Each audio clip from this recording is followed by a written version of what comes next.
So, Father God, we just give you thanks on this day. I thank you for this Rethinking the Church. I thank you for the masterminds behind it to go forth, to put into practice the things that you've put for them to do in this kingdom business. And so as I'm presenting the series on mental health today, oh Father God, I just pray that you'll just quiet my nerves now. Let me woosah, let me breathe. And I pray that you'll open the eyes and the minds and the hearts of those that are here to receive.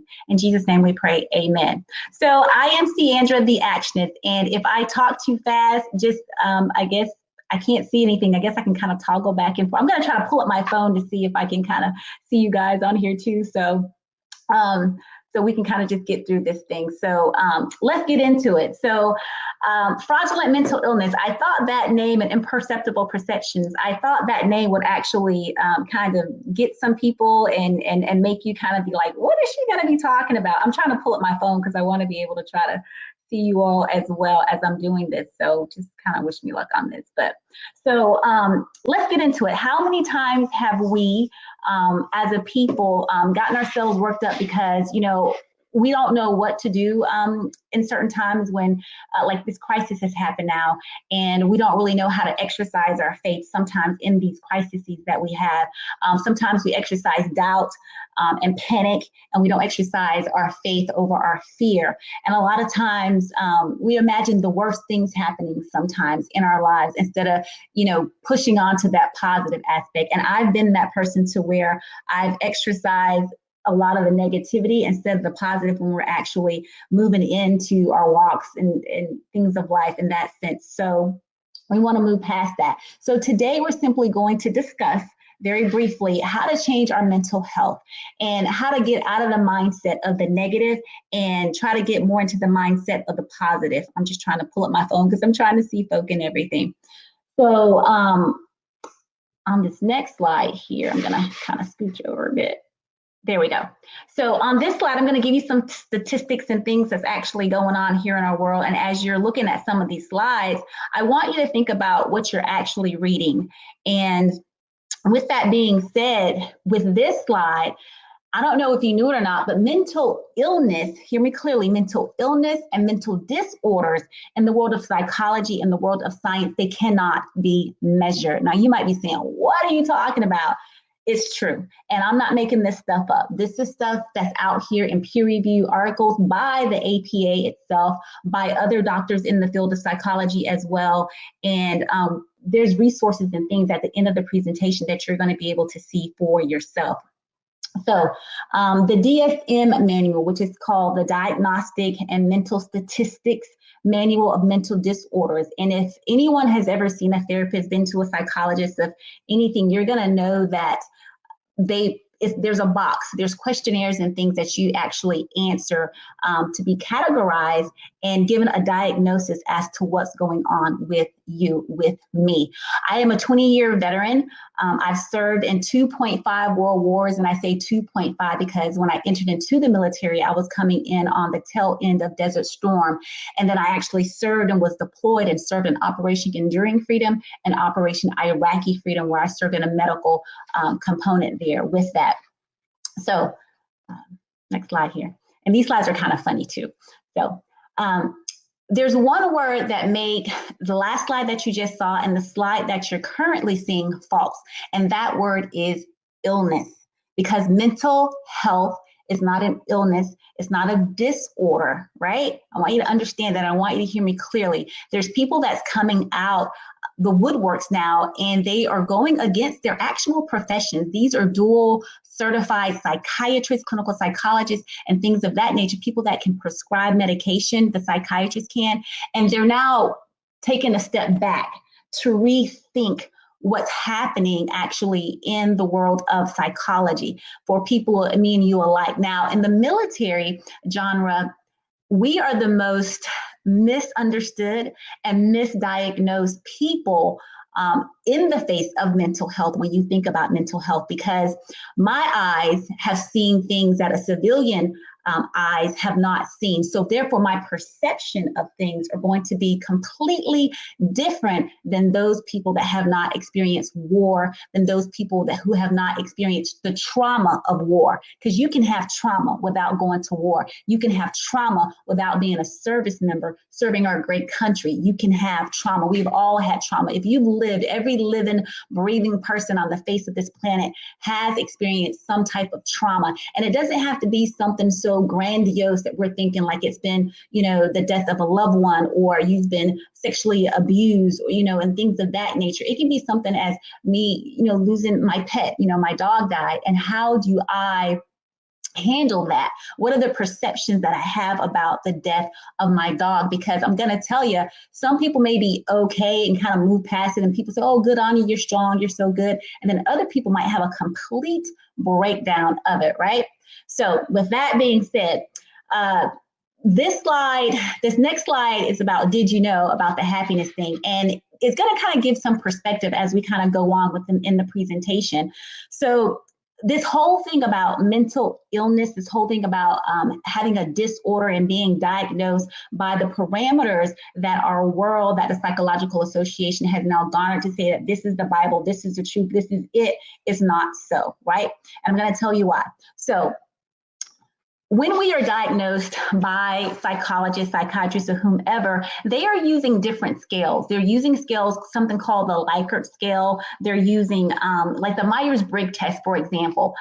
These scales basically say like how do you strongly agree? Do you strongly disagree? You're neutral. How likely are you to select a 1, 2, or 3? Those types of things. It's a measuring tool, and it's done in good faith and good science, I guess, to try to get an understanding of what a person is actually going through. So this whole happiness research, and this is like a real study. You can check this out, but you have to think about happiness in terms of what makes me happy may not necessarily make you happy. And so when you know that, like a Black person and a Chinese person may experience happiness completely different. A child and an adult may experience happiness completely different. And what I may call happiness, you may call joy. What I may call joy, you may call sadness. So it's all about the perception. It's the constructs of it all. I attended a retreat up in Virginia, and it's called the Warfighter Advance, and it's with a renowned commander in the United States Navy who is a dual certified board psychiatrist, clinical psychology. She's prescribing medications, and she mainly dealt with the military. And in her findings, she's now begun to kind of renounce her profession. Now, this is her moneymaker. This is her ticket. So for this lady to come out and say, hey, the stuff that we've been doing and medications that we've been prescribing for people, we may not be really helping them. We may actually be hurting them. And we need to be able to change that. So the Warfighter Advance, and the commander's name is Mary Beaton. I give information, I give names because I want you to know. I hate when people don't give names. I know sometimes you got to protect people, but this is wide open and it's out there, and I want you to know about it. So Commander Beaton, Mary Beaton, the Warfighter Advance, check it out. And there's other world-renowned psychologists, psychiatrists, and people in the profession going out, and they're speaking about this too. So psychologists, like, you can measure height. So I can stand against a wall, you use a ruler, you use something to measure me by, right? So you can tell how high I am. But with my mind, you cannot necessarily tell what's going on in my mind, because my mind is in fact a construct of my brain. So people think the brain and the mind is the same thing. And I'm one of those people, y'all. I was like, yeah, it's the same thing. So when they started talking about this stuff, I was like, you people are crazy. You're like wackos. Like, this is not true. But it's true. So your mind is a construct. It's your perceptions. It's how you perceive your reality, your world, everything that everything that's coming towards you in the world of life, right? And then your brain is the organ, right? It's an organ that can be measured, that can be diseased. Your brain can be diseased, right? And cause different areas of concerns like Alzheimer's and things of that nature, dementia, because you can actually see the disease taking place within, whether it be, whatever part of the brain, the gyrus, the sulci, the gray matter, white matter, all the fissures, everything in between, right? So that's that. So a diseased brain can be seen, it can be measured. There's tests that can actually show the disease process, just like any other organ in our body, but our minds cannot. So we have to begin to change the language in which we're speaking when we're talking about mental illness, mental disorders. The language is now changing to now go about and say mental injury. We are sustaining injuries, ladies and gentlemen. We are sustaining injuries at such vast amounts that we can't keep up. Our bodies are shutting down, chronic diseases coming on board because we are dealing with trauma. The trauma is what causes the mental injuries. So when you think about a construct, and when I say you're like, what are you talking about when you say construct? So think about it like this. If psychology is measuring the brain, supposedly, right? And how I view the brain is different based on their scales and measures, and I don't fit inside of a box or I'm outside of the box, well, then I am now considered to be abnormal. My thinking is abnormal because psychology says that for depression, so to speak, let's talk about the DSM-5 manual. The DSM-5 says in order to have depression, you got to meet 5 criterion, right? So they have a scale because they've tested so many people and so many people have so many different things. And they say, well, they all kind of fit into this box. Let's put them in this box. Okay. We were never ever made to fit in boxes, right? So I'm going to read this verbatim here. So the DSM-5 diagnostic criteria for depression, it says that the following criterion to make a diagnosis of depression: the individual must be experiencing 5 or more symptoms, not 1, not 2, not 3, but 5 or more symptoms during the same 2-week period. At least one of the symptoms should be either a depressed mood or it should be a loss in interest and pleasure in doing things. Then they go on to say, like, some of the things that's on here is basically a depressed mood most of the day. Listen to my words, most of the day or nearly every day. Think about the scales that I told you, because the language changes depending on what scale questionnaire you're filling out when you're in the psychologist's office, right? A markedly diminished interest or pleasure at all in all things or almost all activities, almost all, most of the day, nearly every day. A significant weight loss when dieting or weight gain. Slowing down of your thought reduction, confusion, fogginess of the brain. It goes on to say fatigue, a loss of energy, right? Nearly every day, feelings of worthlessness, and then just thinking about suicide or suicidal ideation. Now stop and think about that, because when you talk about that, how many times in our lives have we felt overwhelmed? Have we felt like, I just don't want to be here? And I can only speak for me, and I have no problems with being transparent and vulnerable, because the fact of the matter is I've had times where I say I want to commit suicide. Did I really mean it? No. I just be like, I don't want to deal with the stuff that I'm dealing with on a day-to-day basis. Being in war, fighting somebody's war, being on a whole nother continent, seeing things that my eyes have never seen before, but I served up for this service to serve this great country, so I got to do my job. But I didn't want to be there. I didn't want to die by a stray bullet over in another country, no. But I had to do a job. And then sometimes coming back even to the U.S. and dealing with the things that we deal with on a daily basis in this thing called life can really be overwhelming, to where you feel depressed, to where you just want to check out. I felt depressed. I felt isolated. And sometimes on purpose, I will isolate myself intentionally because I need to shut down, because there's too much stimuli that's actually going on and taking place.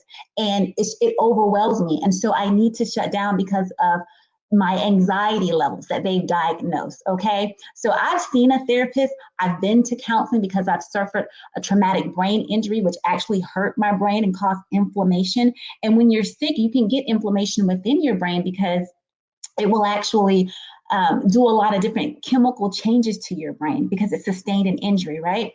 And so that happened to me when I was in Vietnam and in Cambodia. So we're still traveling down the right path here, guys. We're still going. So I'm going to put up some information here about what's going on in our church.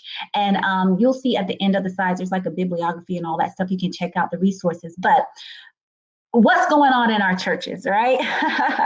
So in our churches, we're meeting some speed bumps along the way in our churches. And sometimes we're not knowing how to really deal with our congregation. We're not knowing how to deal with the leadership. And the leadership is like at a loss for words because they're dealing with these statistics that you see on the screen right here, right?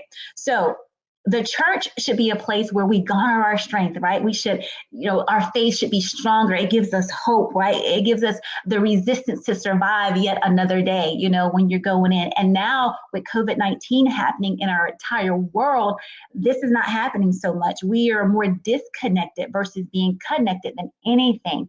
And I do a series on the lost art of connectedness as well in conjunction with this that, you guys should really totally check out, but that's something for another day. So why is the church so disconnected? And I'm going to tell you why. It's not rocket science. It really isn't. The church is disconnected because the leadership, our pastors, our bishops, they are overwhelmed and they are not willing to be transparent and vulnerable. Now, this is nothing to say about them because at the end of the day, we are all human beings. We are all trying to, live this life and muster on and do what we need to do. And so sometimes they have to have healing and growth from the traumas that they've received in their life in order to be transparent, in order to be vulnerable, right? And so pastors are now committing suicide at rates in which we just don't want to see. These things should not be happening, not for pastors and not for any person, right? We want to save lives, not hurt and harm people, right? So the call that God has placed on our leadership, on their lives, could be so great and so overwhelming. They feel that they don't have a safe place and space to talk to somebody, to really confide in someone, to let them know what they're dealing with in their own lives. And that should be the number one red flag when pastors are thinking this way, because that's letting you know if you're having this problem within yourself and within your leadership, then what do you think is happening to your congregation? Because they're going to be feeling like, well, I can't even possibly go to the leadership of my church to be able to talk with them about what's going on in my mind and the things, the troubles that I'm having and how to get past it and to move past it. That is a red flag. So what can we do is the question, right? What can we do? We want to get down, down and dirty. We want to know what can we do? I believe that God put things in this earth realm for us to use and to utilize. And honestly, people are good. We want to do good things. We want to have those tools out there. The psychological community, they've been out there doing good things, trying to do good things, trying to understand it all. But sometimes our good is just not our best, and it's not good enough because we need the infallible word of God to lead us, to guide us to what's actually happening in our world around us. So all I can tell you is what I know, and from my lived and personal experience, how certain things have been proven because they can be measured, they can be seen, and there is transparency within the field of science in this regard to show you the benefits of different things. And we're going to do an interactive experiment here today, or interactive exercise, I should say, to show you how to do these things. So let us get back to the basics. I had to take a breath. Breathe, because that's what we're going to be talking about, getting back to the basics. The church must first be armed with the knowledge of knowing that people have experienced trauma, and the trauma is therefore causing a mental injury, not an illness, not a disorder, but an injury. Think about it like this. You have your brain. If you looked at a human brain, it's normally gray and things of that nature. You have some fissures and like these little lines in it, these gyrus sulci and things that kind of goes on within the brain, right? The gray matter, the white matter, and all this other stuff with the brain, right? When your brain is injured or damaged due to trauma, meaning trauma can be your dog dying, it could be the death of a mother, a father, it can be due to sexual abuse, physical abuse. That's a trauma. Take that trauma and think of it as a black dot and put that black dot on your brain. So you've experienced sexual trauma. That's the black dot. So you've experienced a death of a loved one. That's the black dot. So you've been in a car accident. That's still trauma. That's a black dot. So you have low self-esteem and low self-confidence. You don't think that you're good enough. That's a black dot. And I want you to really visualize the imagery of it all and see how many black dots that you have now placed on your brain. And is there any gray matter left? What can you see? No wonder we're foggy and we're clouded and we're downtrodden and we're beat down and we're depressed and we want to commit suicide. Who can come back from that? We can come back from it. There are ways and there are things that we can do to come back from it. And I'm going to teach you some of that stuff today. So trauma consists of an event, right? And it plus your experience of that event. And your experience of that event is going to be different because we are all individuals. We all have different DNA. And so we're going to behave differently. We're going to think differently. We're going to speak differently. We're going to understand things differently. And that's okay. There's nothing abnormal about it. It's not a disorder and it's not an illness. It is simply your perception of what has taken place. And your perception is very real to you. And you're trying to convey that now to us. And we must be empathetic and understand what you're trying to do. So one of the things we can do, we can either, say we're going to stay stuck in it, in the muck and mire and complain and not do anything about it, or we can move ourselves forward and get ourselves up out of it. And it's going to take some time and it's going to take some healing, but not only healing, because we want to have the healing, but we want to move into wholeness. Because I believe that healing without wholeness means I'm still broken, that there's still a disconnect. I'm not synonymous. I'm not intertwined. And so we need the healing piece and we need the wholeness piece, okay? So the church must, again, recognize that the people that it serves, they are dealing with trauma. And on the screen, you can see that these are some things that you can actually talk about. You want people to empathize with you. I do. I want people to empathize with me. I don't want anybody sympathizing with me because I don't want you feeling sorry for me, because I'm not hopeless and I'm not helpless. I may have feelings of hopelessness and helplessness, but at the end of the day, I have a God that I serve, and so I'm not those things. And so the church must now empathize with their people, okay? And say, I'm glad we're talking about this. I don't quite understand it, but talk a little bit more and ask questions and really seek to truly understand what the person is actually conveying to you. Some characteristics of a traumatized person maybe, and maybe you've experienced some of these things. I know I certainly have, here or there, but they may, and I'm just reading here off the slide, they may experience isolation. They may be very negative in their thoughts and in their speech. They may be very disrespectful towards themselves and even to others.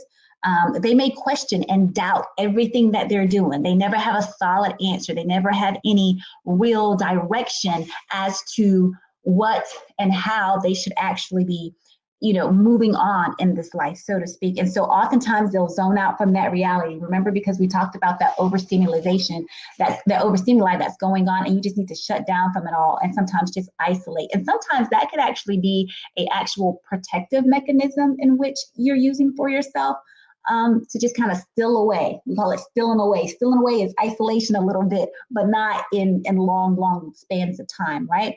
So the things that we think are normal, the things that our world is very skewed, is very, fallible. They don't have all the answers.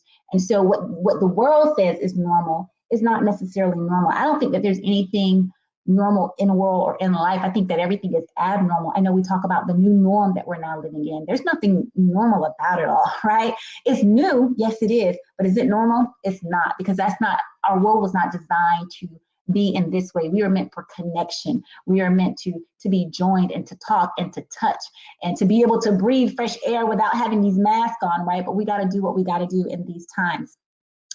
A traumatized person may also have feelings of anxiety, feelings of stress, overwhelm, guilt, shame. They might have violence and anger towards themselves and anger towards others, and that's not good.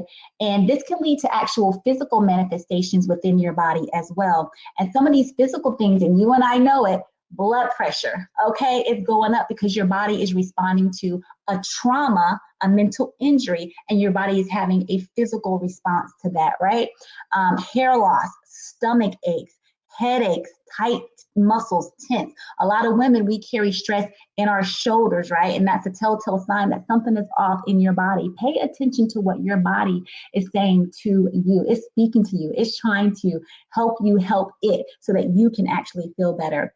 Some of the behavioral reactions of trauma and mental injury could be difficulty falling asleep, or simply insomnia where you can't sleep at all, or you're sleeping too much, crying, you're irritated, difficulty in relaxing, difficulty in accepting help. And if you're anything like me, that's one of my things. I have difficulty accepting help because I never know what somebody wants in return. I always think that there's an ulterior motive, and y'all just pray for me because I'm asking God to help me with that, right? We're a work in progress. I'm working on my healing and I'm getting to the whole part, okay? So the thing to remember is that anyone can be affected by mental injury, okay? Our mental health can be affected. Mental health is very real. And we want a healthy aspect and dimension of our mental health, not mental illness, not mental disorders, okay? So the church can begin making this shift today. And a shift that we can make, and something that we're gonna do today or right now, is we're gonna do it, right? And so on your screen, you're seeing something that says reconnecting the mind, the body, and the spirit. And these are just 3 things that we're gonna do on here today. And it's not gonna be hard. And you can do this at any time and anywhere that you need to recenter, to refocus, to become more revitalized, to renew your thought processes, and whatever else it is that you may need to do. So, removing the negative stigmas out of our life, yes. We want to respond non-judgmentally to the people that we serve. Yes, we want to empathize and not sympathize with them. And we want to give them things like on this screen that we're going to practice today to do in order to help them. Here is something. It says, here's the thing. Everything in your mind has an equivalent reactions from the cells in your body, meaning that physiological response. And we know in the Bible, it says, life and death is in the power of the tongue, right? So whatever you're speaking is the thing that you're actually thinking about. And that can change your entire physiological persona of things, right? For our immune systems, we tend to believe, and this may be true for some of you or not, but I believe that we tend to believe the things that we want to believe, whether it's unintentionally or whether it's intentional. Sometimes things are just too hard and you don't want to believe it. You don't want to think about it. You want to push it back somewhere and tuck it away, throw it away, burn it, whatever. Give it cancer so the cancer can kill it, whatever the case may be, because we don't want to deal with our truths. We tend to move and sway more towards something that's called a confirmation bias. And maybe some of you have heard of what confirmation bias is. I'm going to give you an example because I like examples because I'm real simple. I'm kind of slow sometimes. So confirmation bias, what is it? Here's an example. I have a new dress on and I say, girl, I look so fat in this dress. And my friend says, no, you look amazing in that dress. I come back and I say, well, I got some new developments going on under here. I could stand to lose about 10 pounds or so. And the friend comes back and they think about it and they say, well, I guess we can all, stand to lose some weight. In my mind, she just confirmed what I thought about myself, that I was fat in the dress. And not only that, I don't look good in it either. Right? Hopefully you got no friends like that. So hopefully your thinking is different, right? So hopefully that friend will come back and say, no, you're not fat in that dress. Your thinking is swayed some kind of way. You look amazing and that's it and that's final and get over it. You don't need to lose 10, 15 pounds, right? And they change your paradigm. There's a paradigm shift. They move you beyond that, right? So what we're going to do right now is we're going to work the process because we want to get into practical measures that can actually help you, help yourself, help your mind heal and go into the wholeness part of it, help your heart and your internal organ systems help. There's one thing that we all have in common is the parasympathetic and the sympathetic nervous system. Our breathing is on the autonomic nervous system because we breathe automatically. No one's sitting here saying, inhale, exhale, inhale, exhale. Who has time for that? If we were all sitting here thinking about how to breathe, we could do nothing because we're just trying to breathe, right? So the parasympathetic and the sympathetic nervous system, that's your fight or flight. And today we are fighting. We are not running. We were given an armor for our front side and not for our back side. So we're going to walk into this thing together. If I got to hold your hand, I got you. Okay. And we're going to get it done. All right. So Before we get to the interactive exercise, there's two more things that I want to share with you. And that's just talking about some of your wellness toolkits, right? So just like we have a first aid or emergency, kit, like in our homes or in our cars or our offices or whatever, you get a cut or something, you have a Band-Aid, some gauze, and maybe bacitracin or something to put on there. It's going to be the same thing for our mental health. On the slides at the end, you're going to see some of that. You'll have those tools, but it's a first aid kit for your emotions. And I think that was like so cool on the website that I found. I checked it out. I vetted it. Very, very good. And I was like, duh. How did I think of that, But yeah, a first aid toolkit for your emotions. You want to help also to eat a balanced diet, drinking water, and you want to do some body movement. Now I'm saying body movement, but what I'm really saying is exercise, get moving, okay? I know you're like, don't say that word, exercise. No. But we got to exercise or body movement, okay? So I don't offend anyone. And we need to meditate and reflect on the things that we're thinking about. And we're going to do that today, actually right now. So what I want you to do is I want you to sit in your chair or whatever you're doing, and hopefully you have some quiet around you. And I want you to just breathe normally, how you're breathing now. Don't even think about it. Let your autonomic nervous system, which is also your automatic, your breathing and everything.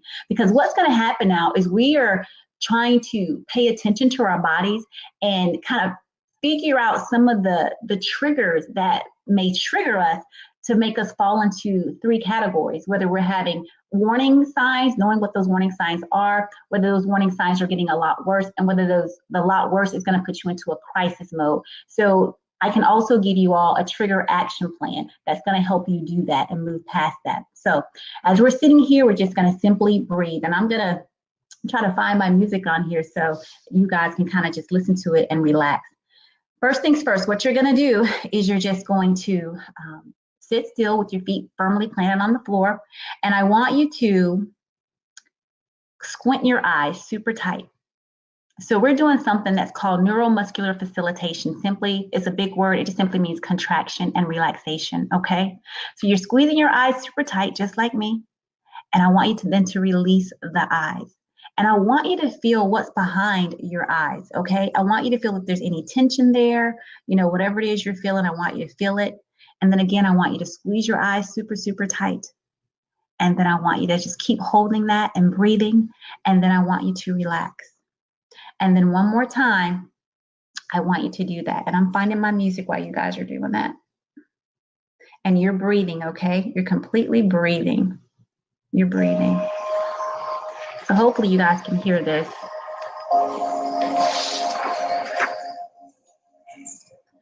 So the next thing you're going to do is you're going to bring your chin to your chest. Super tight, just bringing that chin to chest. And then you're going to just simply relax. And you're breathing. And you're breathing. Again, you're going to bring that chin to chest. You're going to hold it there. And you're going to relax.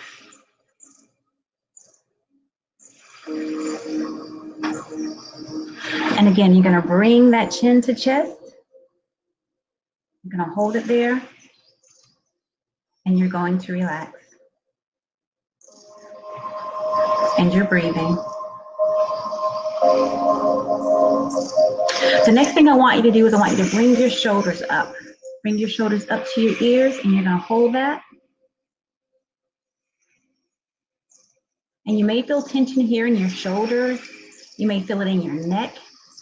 And go ahead and relax. Don't worry about trying to control your thoughts. Don't worry about, any of that. If a negative thought comes into your mind, simply acknowledge the thought. And if it's a thought that you don't want to deal with, say, I acknowledge you and I dismiss you. And bring yourself back to center. Again, shoulders to your ears. And then relax. And again, shoulders to ears. And relax. And you're breathing. And all is well in the world. And you are one with God, and God is one with you. The next thing you're gonna squeeze those butt muscles super tight, super, super tight. You're gonna squeeze them, get glutes of steel here. And you're going to relax. And again, squeeze those butt muscles nice and tight. Squeeze, squeeze, squeeze. And relax. One more time, you're gonna squeeze and you're breathing. And relax.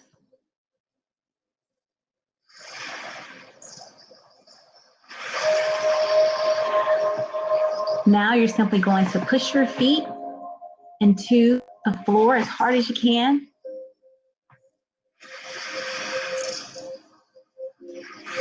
And then you're going to relax. Again, push those feet into the floor as hard as you can. Feel that tension through your legs. If a thought pops into your mind that you don't want it to be a part of, and you don't want to be a part of it, simply acknowledge it, dismiss it, and let it go.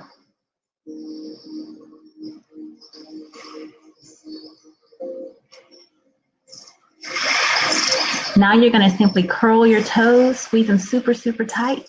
Just really curl them, just bend those toes. Squeeze, squeeze, squeeze as hard as you can. And then relax. And again, squeeze those toes nice and tight,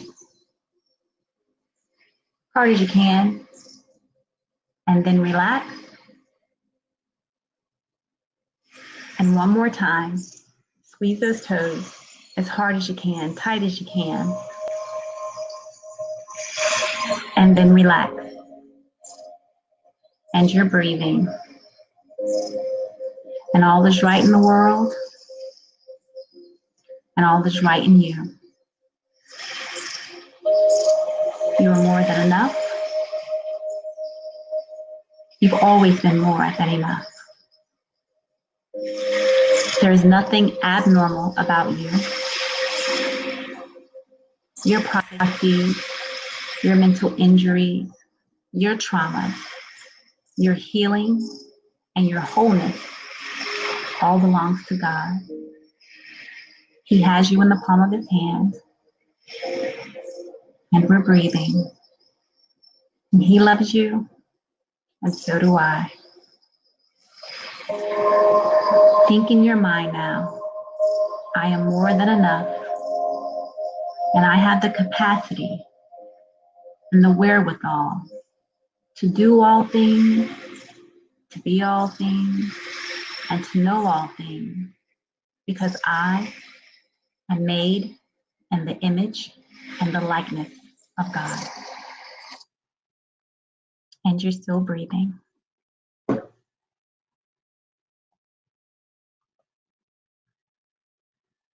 My time is up, but it has truly been a pleasure to serve each and every one of you here today. I am so honored to have the opportunity to be on this platform, to just share my knowledge, to give wisdom and advice, and to just be a listening ear. On the screen, you'll see my personal email where you can reach me. You can see my organization, which is Inspired for Purpose, which is a people first organization. We live to just work for the people that we serve, because we believe in the gifts of help and servanthood leadership. And so that's what we do. We get you clear about your fear, and we move you forward into action by helping you understand who you are in God, who you are in yourself, and get you to achieving your goals. So if there's questions, you guys can totally put them there in the thing. I think the time is up, but you can definitely email me at theactionist2013@gmail, and I'm happy to respond. You can connect with me on my website at www.inspiredforpurpose.com, and I am happy to be of service to each and every one of you. So I pray that you all enjoyed the presentation, because I certainly enjoyed giving it. it. It was a little bumpy there at the beginning, but definitely use the mindful meditation techniques, the breathing techniques, and the neuromuscular facilitation of the contracting and relaxing. And you can do this from head to toe within your body. So thank you so much. God bless and love and light.